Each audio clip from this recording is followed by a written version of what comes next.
कल्पना करो एक ऐसे युग की जहां समय रेखाएं आपस में उलझ चुकी हैं, जहां भविष्य, अतीत और मिथक एक साथ टकरा गए हैं। ये कथा है न तो पूरी भविष्य की और न ही पूर्ण रूप से भूतकाल की। ये है त्रिकाल, एक ऐसा काल जहां देवता अब देव नहीं रहे, वे बन चुके हैं गैलेक्टिक गार्डियंस, और उनका धर्म है ब्रह्मांड की रक्षा। धरती अब पृथ्वी नहीं रही, वह बन चुकी है प्रथम लोक X7, एक ऐसा ग्रह जिसे आधुनिक ऋषियों ने बसाया है। यहां रामायण और महाभारत अब ग्रंथ नहीं, ये हैं DNA एनकोडेड हिस्ट्रीज जो AI मंदिरों की दीवारों पर प्रक्षेपित होती हैं, और इन्हीं मंदिरों से फिर प्रकट होते हैं देवताओं के न्यू फॉर्म्स, और प्रकट होते हैं राम। उनके धनुष का नाम है कोडंडा X, जो ब्रह्मांडीय किरणों से संचालित होता है। उनका वाहन अब रथ नहीं बल्कि एक ग्रेविटन ग्लाइडर है जो विचारों से चलता है। पर एक चीज वैसी की वैसी है, उनका मर्यादा, क्योंकि यंत्र बदल सकते हैं लेकिन धर्म नहीं। दूसरी ओर जहां साइलेंस भी ध्वनि बन जाए, वहां विराजते हैं महादेव। उनके त्रिनेत्र से अब केवल अग्नि नहीं बल्कि ब्लैक होल रेडिएशन भी निकलती है। उनका डमरू एक सोनिक फ्रीक्वेंसी मॉड्यूलेटर बन चुका है जिससे ब्रह्मांड के सूक्ष्मतम पार्टिकल्स भी कांप जाते हैं, और उनका तांडव एक इंटरगैलेक्टिक रीसेट है।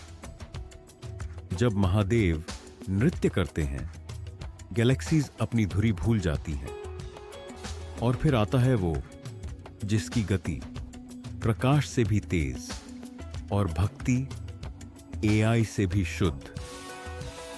हनुमान, जिनके कंधों पर लगे हैं ग्रेविटॉन थ्रस्टर्स और जिनके सीने पर लिखा राम, अब ग्लोइंग एनर्जी कोर बन चुका है। वो अब संदेशवाहक नहीं, वो हैं इंटरस्टेलर रेस्क्यूअर्स। जब कोई ग्रह संकट में होता है, हनुमान वहां टेलीपोर्ट हो जाते हैं। पर हर युग में धर्म के सामने आता है अधर्म, और इस युग का रावण अब केवल लंका का राजा नहीं, वो है टेक्नो टाइटन रावणा। उसके 10 सिर अब AI नेटवर्क से जुड़े हैं। हर सिर एक अलग कंप्यूटेशन चला रहा है। युद्ध का विश्लेषण, रणनीति, शब्दों से आघात, और एक सिर जो केवल कूटनीति करता है।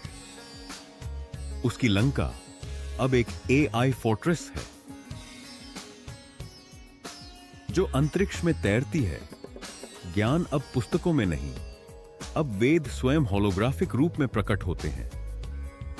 ऋग्वेद 9वो, यजुर्वेद ग्रिड AI और उपनिषद न्यूरल नेटवर्क्स के जरिए डिकोड होती है। हर बच्चा अपने पहले जन्मदिन पर स्मृति चिप प्राप्त करता है जिसमें भूत, भविष्य और धर्म तीनों की स्मृति संग्रहित होती है। और अब जब समय की रेखाएं उलझ चुकी हैं, धर्म और अधर्म एक बार फिर आमने सामने हैं। पर इस बार युद्ध भूमि कौरवों की नहीं और ना ही त्रेता युग की। यह है आकाश युद्ध, और प्रश्न वही है जो हर युग में होता है। क्या इस बार भी सत्य जीत पाएगा, या अब धर्म को तकनीक से हार माननी होगी? देखिए अगले अध्याय में, जब क्वांटम राम और टेक्नो रावण पहली बार आमने सामने होंगे और इतिहास फिर से लिखा जाएगा।